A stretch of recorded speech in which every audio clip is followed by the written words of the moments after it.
කොල්ල දඩබ්බරයිලු. මං කිව්වා මද්ද්‍රව්‍ය පාවිච්චි කරනවද? නෑ තාම නෑ අම්මා හැම වෙලේම කටින් බිනවලු. බය වෙන්න දෙයක් නෑලු. අම්මා මොකද කරන්නේ?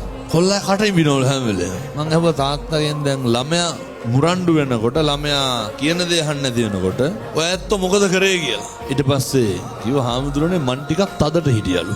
ළමයා මුරණ්ඩු වෙනකොට දෙමව්පියෝ මොකද කරන්නේ? ගෙවල් වල තියෙනව නේද?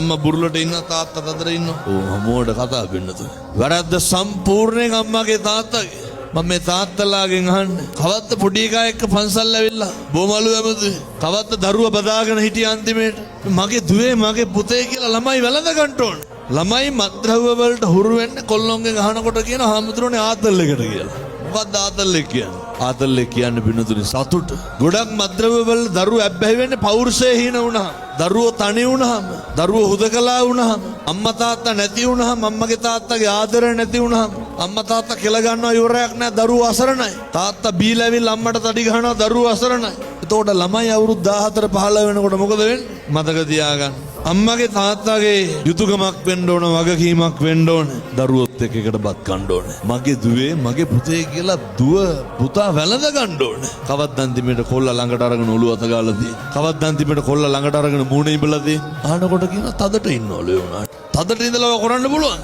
හරි ආදරණීය තාත්තා කෙනෙක් වෙන්න ආදරණීය අම්මා කෙනෙක් වෙන්න කොච්චරද කියනවනම් දරුවන්ට පුළුවන් වෙන්න ඕනේ අම්මටයි තාත්තටයි පිටු පාණ්ඩ බැරි මට්ටමට හිත ඇදෙන්න ඕනේ. කවදාවත් දරුවන්ගේ පෞරුෂය දරුවන්ගේ කොන්ද ගෙවල් වල කඩන්න එපා. දරුවෝ හීන කරන්න එපා. එහෙම වුණාම මේ දරුවෝ මත්ද්‍රව්‍ය වලට හුරු වෙනවා. ඇබ්බැහි වෙනවා. මම ඒ දරුවන්ට කියනවා අම්මගේ තාත්තගේ සිතුම් පැතුම් මොන මට්ටමේ තිබ්බත් කමන්නේ. එක පොලිසියකවත් නැහැ. අප දෙන්න කවුරු ඇවිල්ලාද? යාළුවෝ ඇවිල්ලා. හැමතැනම ඉන්නේ අම්මා තාත්තා ඇවිල්ලා. මොකක් හරි වැරදුනහම කවුද ඉන්නේ? අම්මයි තාත්තයි.